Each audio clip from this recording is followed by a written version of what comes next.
Hey, reality benders. Welcome to this video. Today we're going to talk about turning your ideas, your dreams, your goals into physical, tangible reality really, really quickly using the principles of fourth dimensional thinking, quantum field, so quantum entanglement, as well as bridging material and spirituality. So if all that sounds of interest to you, then stay around because this little episode is going to really help you shift the needle on speeding up your goals and making them a manifested true reality for you. All right. My name is Matthew Paddy, and thank you for joining me again. If you do like the content of this video, please feel free to like and subscribe. And of course, if you do have any other topics or ideas that you want me to cover, comment below and let me know what they are, and I'll do my best to lean in and give you that content as well.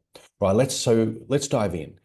Lots of great authors through the late 19th century, 20th century, and even now really are emphasizing that fourth dimensional thinking, where the spiritual world and the material world intersect, collide, unify, are married to bring about your ideas, your goals, your dreams, your desires, to bring them into physical reality. So let's start with a little bit of foundation. Your physical body is in the third dimension. The third dimension. So forward, back, left, right, up and down. Your five senses are in the physical dimension. They are housed within your physical body, a biological instrument, an instrument of consciousness. So if you can see that your body is physically bound through scripture, nailed to the cross, nailed to matter, fixed in space-time, because you are moving through spaces to experience time, then you are in the third dimension when you are looking out at your world and you see the objects and things in your world, your love life, your bank account, your business, your health, your relationships, whatever it may be. You're looking into the physical world that is already rendered. It's already dropped into the physical world from some place, from some space beyond yourself.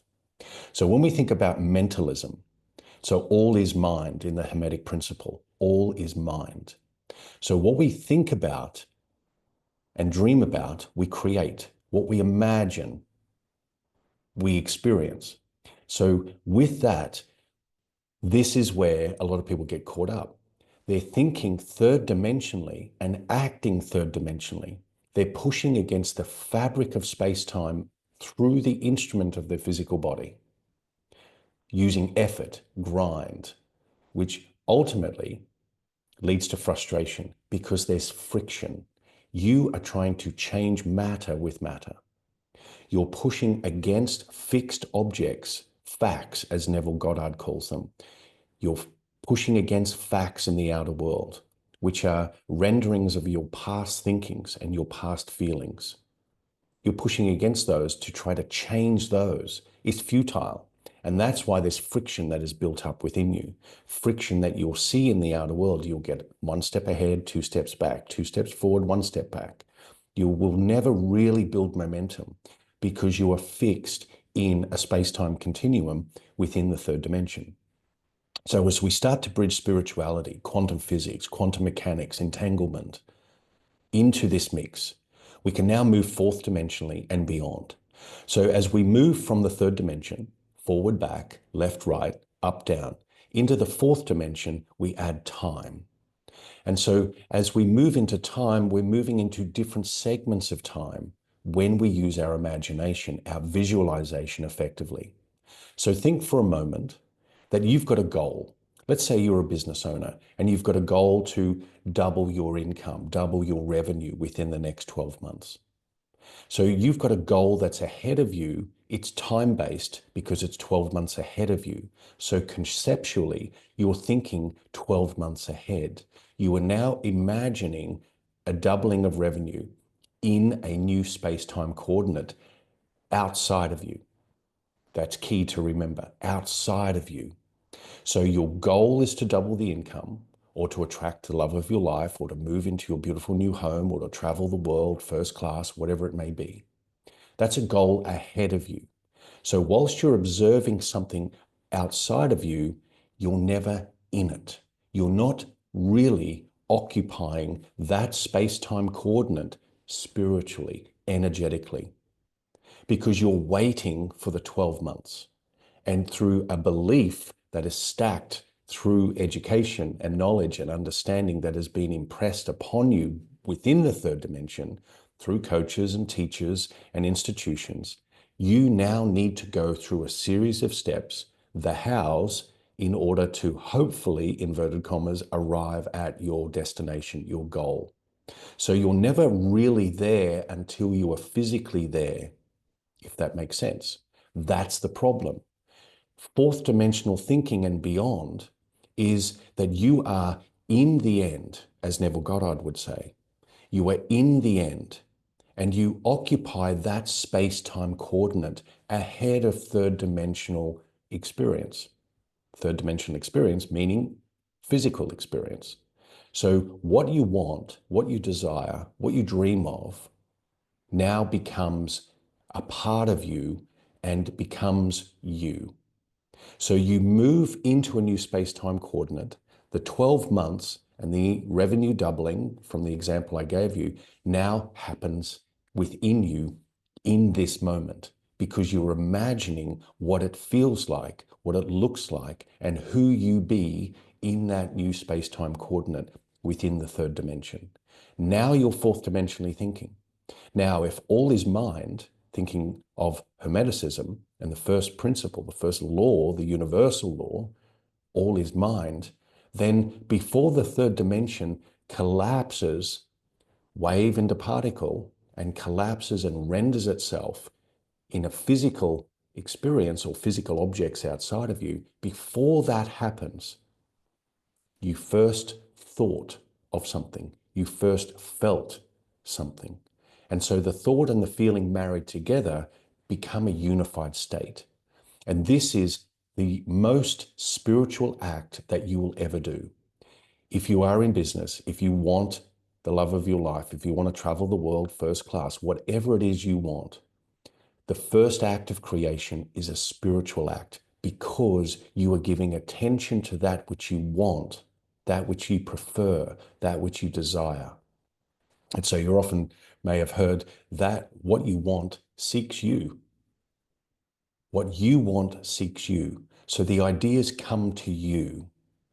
And so in another video, I'll talk about the extremes, contrast, and why we experience contrast so that we can then decide what we don't want in order to illuminate what we do want. Okay. So let's go back to fourth dimensional thinking and occupying that state of consciousness. Because when you start to feel into the 12 months ahead of time and you bring 12 months now, you bring then into now, you bring there, here, you are now occupying a new space-time coordinate within the third dimension, within the body, using mentalism, using the fourth dimensional thinking. Okay, so the greatest spiritual act you will ever perform is to move into your desired state of being, move into your desired state of consciousness of the person experiencing the desire that you want fulfilled. That's the greatest spiritual act because when it renders and forms in the world of matter, objects and things in the third dimension, the work is already done, well and truly done within inside you. And so it doesn't matter whether I've worked with startups, 6, 7, 8-figure entrepreneurs, billionaires. Visualizing is the key. Visualizing properly is the key. Because you can have visualizing where you are thinking of a goal, or you can visualize thinking from the attainment of that goal, the experience of that goal realized. Two very different states of being. One waits for time, one waits for the time-space coordinates to line up and to be visibly present and interacted with in the third dimension, while the other, when you feel from, live from, you are now occupying a perceived distant or future event or experience, you're occupying that state right now. So if you're still with me and you love this content, drop a comment below and let me know what your insights have been. So I'll wrap it up with this. Anything that I've ever created for myself, world travel, homes or apartments of my dreams, relationship, my marriage with my beautiful wife, children, whatever it may have been, business growth, client attraction, health, well-being, it's all been because I've occupied my desired state first. I've moved into that state of being first using my imagination, using very specific visualization, very specific visualization. So I'm thinking and feeling and operating and being that individual, that identity from that experience already attained, already experienced. So fourth dimensional thinking takes you out of the body. It takes you out of the physical dimension. It places you in the purest form of creation. And now we can talk about the fifth and beyond, but let's stay with the fourth dimension of thinking. All is mind. Start with what you want. Start with what you feel after and move into that state of being. Sit in that chair, look at that view, hold that hand, hold that money, spend that money, invest that money, fly that trip, whatever it's got to be in it within your body. Because you train your body through a spiritual act. You train your body to cultivate the experience and to live the experience now from the state of spiritual acknowledgement and recognition that what you want also wants you. Move into that which you want and occupy that state. Occupy that scene. Occupy it. And when you walk in it, think of it and feel of it, then you will not be as encouraged or stressed or trying to entertain thoughts of when is it going to arrive? When is it going to arrive? Because you're already experiencing it. And it's only a matter of time. Sometimes it's 24 hours, less, sometimes it's a week, 2 weeks, 3 weeks. Any time that I've worked with an entrepreneur or anyone's visualization, it's normally been within 2 to 3 months maximum, maximum. So you think about right now, what you want. If you gave your complete, unadulterated attention to occupying that state of being, and you were faithful to that, you were faithful to it, it felt so good for you to re-enter that state, re-enter that scene, then you would give up on the idea of having to clutch, grind, attach, stress, worry about when it's going to arrive because you're already experiencing it. It's already done. This takes a little bit of practice, yes, but I promise you, with practice comes mastery, and with mastery, the world opens up all the doors for you. I'll leave you with that. See you on the next one. Don't forget to like, subscribe, and comment below. Big love.